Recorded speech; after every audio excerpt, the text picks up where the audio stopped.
Nah, sekarang konsep yang diinginkan, di mana perjalanannya kita sejak putus. Tahun 1965 terjadi pergolakan besar di negara ini. Dampak peristiwa pergolakan itu masuk sampai di negeri kita, Sampulawa, di Buton. Tokoh-tokoh kelas 1 di negeri ini dicatat sebagai 3 huruf. Diangkat mereka. Kita yang berani ngomong dipapar, dihantam. Waktu itu jangankan mempertanyakan buku sudah diambil, dibakar. Keris pusat diambil, habis. Yang bikin vokal grup di Buton ini barangkali yang pertama saya bikin. Ketika saya pulang dari Sumatera, kemudian bikin vokal grup pertama, tampilkan di Kota Bau-Bau. Tahun 1981 kita sudah tampil di Kota Bau-Bau. Ketika orang-orang lain, kecamatan lain itu bawa gadis cantik, saya bawa nenek-nenek dari Wapulaka. Karena saya dulu dengan usaha seperti itu pernah dilapor sampai di Jakarta, suratnya masih ada di rumah. Dilaporkan Laode Alirman membangun berhala di Sampolawa.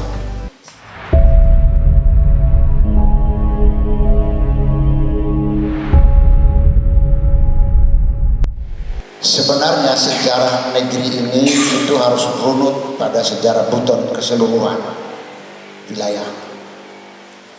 Ada pemutusan sejarah, generasi ini belum ada yang lahir.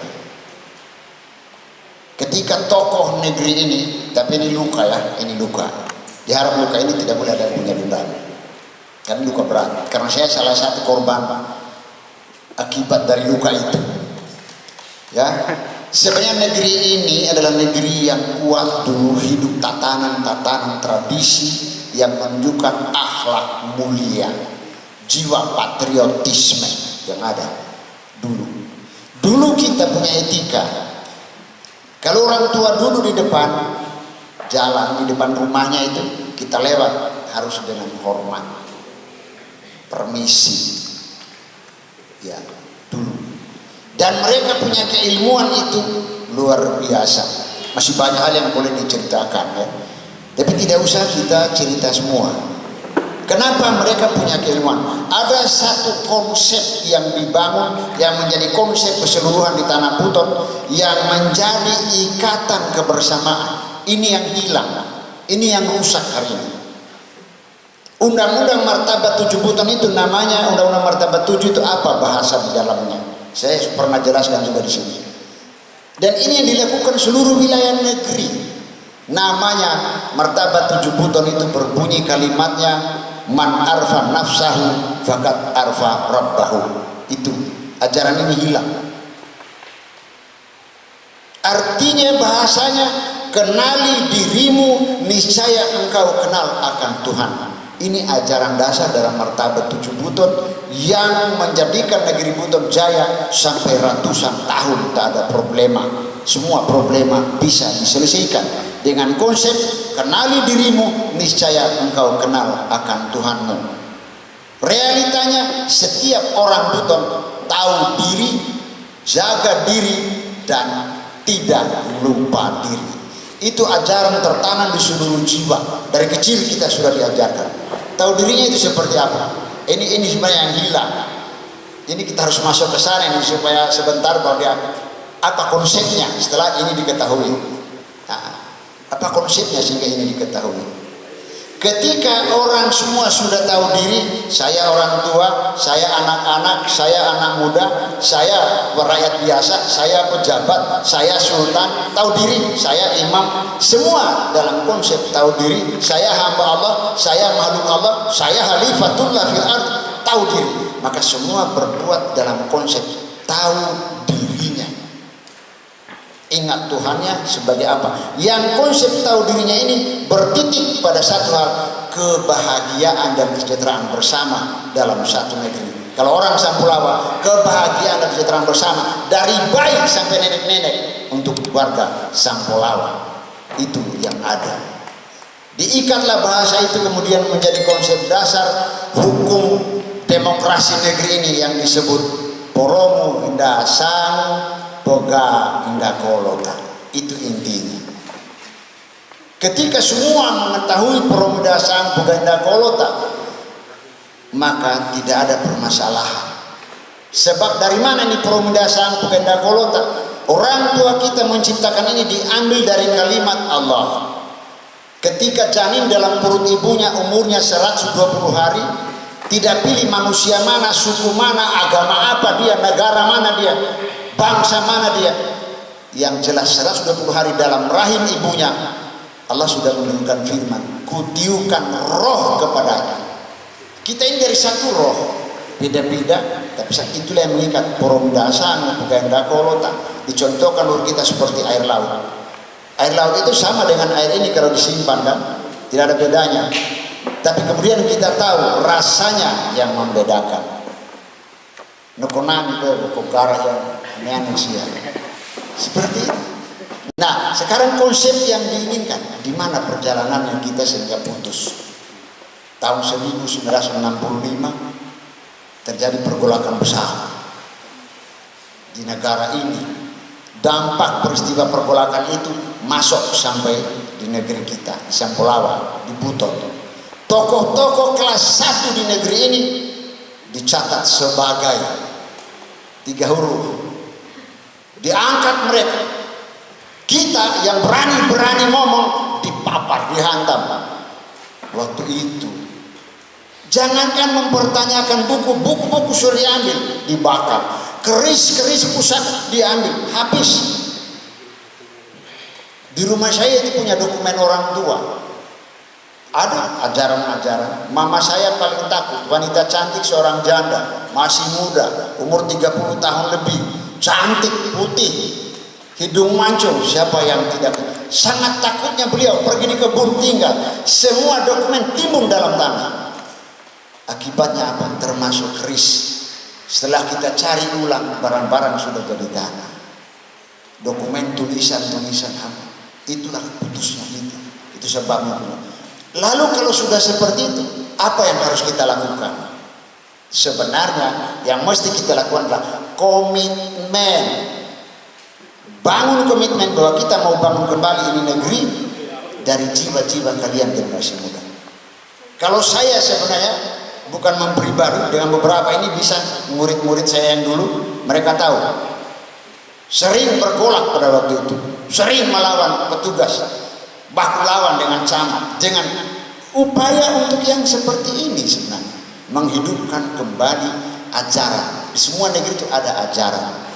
Saya pertama tiba di sini, yang bikin vokal grup di Buton ini barangkali yang pertama saya bikin.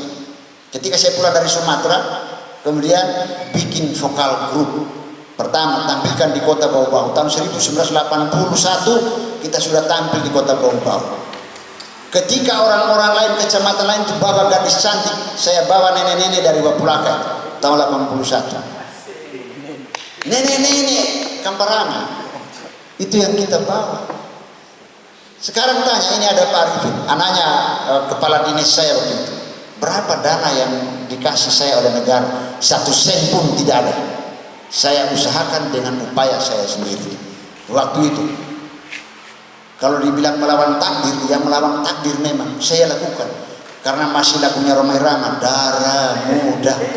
Harusnya kalian miliki lagu itu, darahnya para remaja. Saya sudah tunjukkan waktu acara apa itu, Sumpah Puso punya ya kesenian itu sebenarnya saya dulu mengumpulkan tarian itu tidak dibiayai oleh pemerintah, inisiatif sendiri, datang pada toko, bantu minta apa adanya, saya bangkitkan kembali. Itu cara-cara yang seperti itu harusnya kalian lakukan ulang sekarang. Sebenarnya ketika membangun kebudayaan di negeri ini, itu Wapulaka sudah tidak lagi itu dia punya pesta rakyat, habis itu. Lebih 10 tahun, dari tahun 72, tahun 86 saya sudah dilapor ke seluruh dunia, boleh dikatakan bangun itu tradisinya Gunung Sejuk itu di Pemengawet, sudah tidak ada tradisi pesta rakyatnya itu. Buran nasi sudah habis, batu atas selesai semua. Saya tidak ada biaya, saya jalan dengan tekad bagaimana untuk membangun negeri. Generasi muda harus seperti itu, belajar dari rumah makan gratis yang ada di Jakarta. Pernah buka HP belum?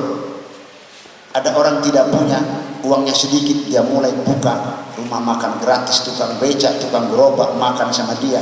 Dilihat orang-orang yang punya perhatian, oh ini perlu disunting dia. Akhirnya dia jadi orang kaya yang dermawan, karena kekayaan yang dia peroleh dari sumbangan orang, dia kembalikan lagi kepada orang yang menyumbang kepada dirinya. Seperti itu. Dulu saya berbuatnya seperti itu. Membangun kembali kebudayaan yang sudah ditinggalkan dengan tekat. Inti sih mengamancuana. Penaya makute mangkabara aman dia niki anu pilihuan nunusiam kebatatan ulah-ulah gunung lengon tu nabi bo kita begawe konco baka pali mai sana ini ko baka bangkar baka sekat baka.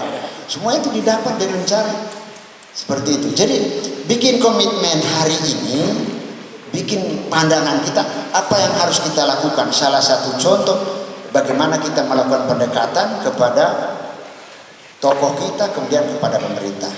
Tentu kalau zaman saya dulu bekerja itu bukan uang dipikir. Kalau sekarang kan dipikir, kalau keluar proyek saya beli ini sisanya sekian bagian saya.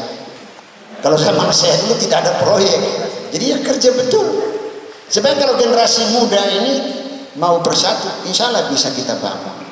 Satu kelemahan hari ini, kita punya pemahaman terhadap demokrasi masih kecil sekali. Pusalaya supilihan na pilih kepala desa ataku sampai enak. Mohaneno pilih kepala desa Amiano, Mohaneno pilih kepala desa Amiano, Kamara Kodoano cucu dia jangan kamu dari sini. Ini pemahaman kita terhadap demokrasi sedikit sekali. Kita tidak paham kalimat poromunda samu pogainda kolota. Harus itu tertanam dalam diri kita. Silakan kita beda, tapi tidak mempengaruhi tekad kita untuk membangun Sampolawa. Seperti itu. Jadi mungkin bangun itu tekad, bikin itu komitmen. Saya mungkin trik-trik pertama itu dekati, kumpulkan dulu bahannya. Misalnya seperti sanggar ya, sanggar Sumbuah Bosor. Saya mungkin masih punya konsep-konsep itu dulu, konsep-konsep lama tentang tari badenda, kici-kici, menari dudu, sawah, banda, itu macam-macam. Sekarang kan ya sudah tidak ada lagi dibunyikan. Karena saya dulu dengan usaha seperti itu pernah dilapor sampai di Jakarta, suratnya masih ada di rumah. Si dilaporkan Laode Alirman membangun berhala di Sampolawa. Masih simpan suratnya. Diperhadapkanlah saya dengan Bakorinda, istilah dulu, Badan Koordinasi Pemerintahan Daerah. Saya duduk di tengah kayak orang pesakitan. Ada dari Dandim, ada dari Kapolres, ada dari Kementerian Agama, Dinas Pendidikan, Kejaksaan, Pengadilan, semua ada di situ. Sospol, ditanyailah saya apa yang saya kerjakan. Nah, tekan tapi saya tidak mundur, tetap saya lakukan sehingga kembali tradisi itu terbangun. Jadi sebenarnya generasi kamu orang bersatu untuk membangun Sampolawa. Jangan dihubungkan dengan berbedanya pilihan kalian terhadap kandidat. Kan di sini penyakitnya sebenarnya ini. Kita selalu hubungkan itu perbedaan pilihan terhadap kandidat kepala desa, kandidat bupati, cantakan PPNS tetap bangun dibuntu. Kalau saya orang yang punya dendam, buat apa saya mau datang di sini lagi? 2 kali saya masuk jadi calon tidak dipilih orang Sampolawa. 2 kali. Kalau orang punya dendam, aneh asu mengarahkan ini, membasmi rahasianan, jangan pilih unia. Tapi saya tidak punya dendam. Ayo besarkan jiwa. Saya calon dulu jadi wakil bupati. Suara yang terbesar untuk saya di Salimu dengan di Mawasangka, bukan di sini. Saya calon jadi wakil bupati. Suara saya terbanyak Salimu dan Mawasangka, bukan di Sampolawa. Yang paling kecil justru di Sampolawa. Ini kan lucu. Saya calon anggota DPR. Calon anggota DPR dulu itu periode 2014, suara saya itu di sini berapa? Ada 32. Ini negeri saya 32. Di Bahari itu yang saya besarkan itu negeri.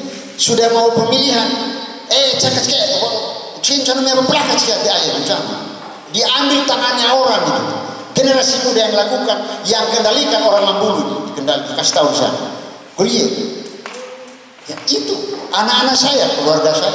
Ini jangan kepilih jangan pelak. Nah itu nenek-nenek menangis, dia mau tusuk saya, malah lima, kekecilan sana, cincin pelak. Di bahari terjadi, masih hidup anak-anak itu jadi pegawai negeri. Tapi saya tidak punya dendam.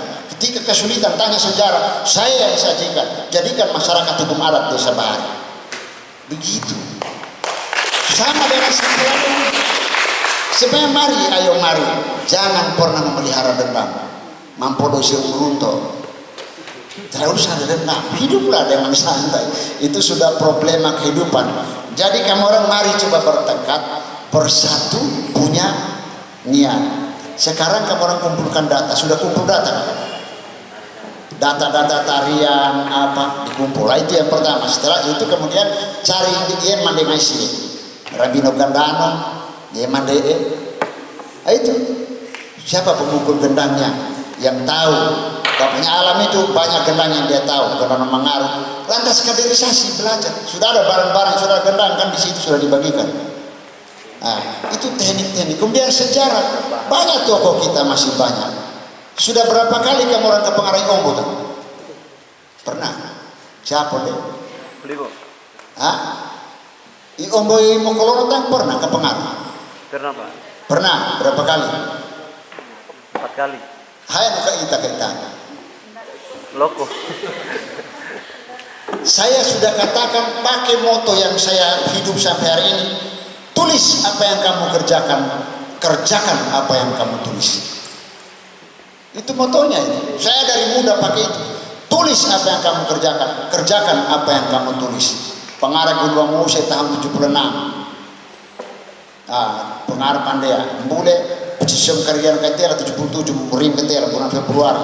Kemudian selalu saya punya catatan, kertas. Bawa dengan kertas dan penanya.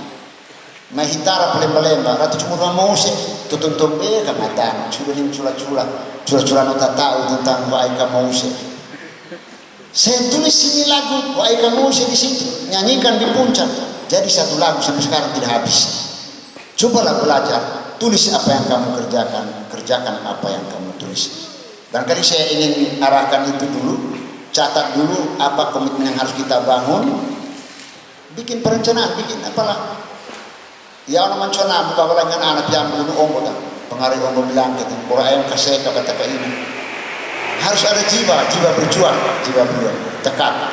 Kemudian tadi saya ingatkan jangan pernah kalian hancur karena perbedaan pilihan pada saat kebutuhan politik. Kamu adalah orang Sampelawa, silakan beda pilihan politik tapi jangan hancurkan negerimu dengan karena berbeda pilihan politik.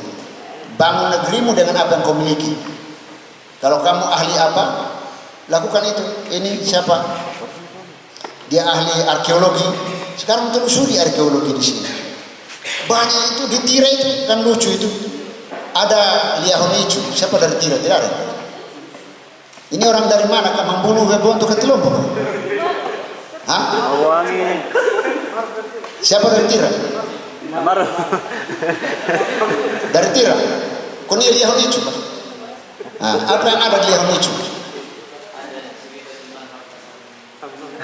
Ada apa di Lehonicu? Sudah pernah masuk? Di dalamnya ada benteng. Berapa ukuran bentengnya Lehonicu itu? Tinggi bentengnya itu 1,20 meter, panjang benteng itu 24 meter, karena terpisah dua. Berapa tingginya balkon itu dari bawah naik ke atas untuk jendela Lehonicu? Ada di atas berapa meter tingginya? 7 meter. Ini satu contoh, pergi di tempat itu, catat. Tahu ada benteng ke di Tira?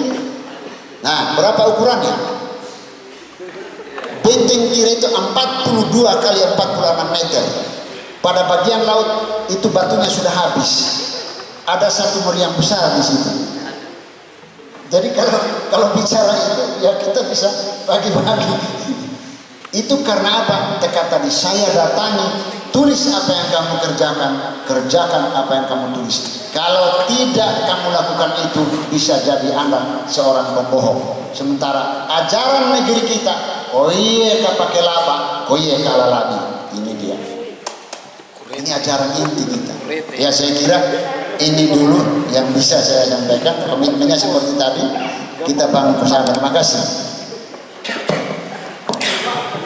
Ya baik, terima kasih ya baik telah disampaikan tadi terkait soal pertanyaan tadi. Saya kira untuk mempersingkat waktu, saya kira kita langsung dulu ke narasumber ketiga untuk memaparkan apa yang menjadi materi dari narasumber ketiga. Nah, untuk narasumber ketiga Pak Raden dari pihak GSM beberapa mengawali ini beberapa hari yang lalu bersilaturahmi dan memberikan beberapa submateri yang akan dijelaskan oleh Pak Raden. Dari pertemuan itu yang kami tawarkan kepada Raden dan menjadi hal yang barangkali akan disampaikan oleh Pak Raden soal penelusuran beliau ke situs-situs sejarah yang ada di Sampolawa Lama, yang itu sudah ditulis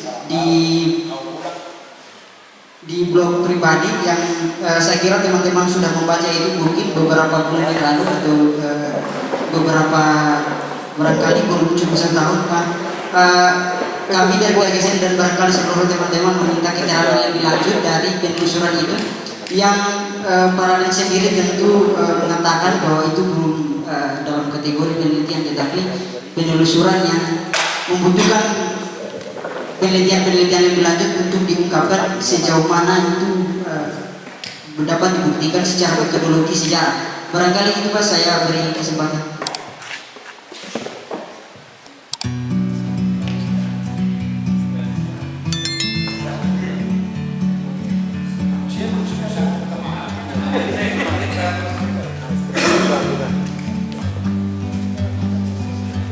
Like a bird on a tree, I'm just sitting here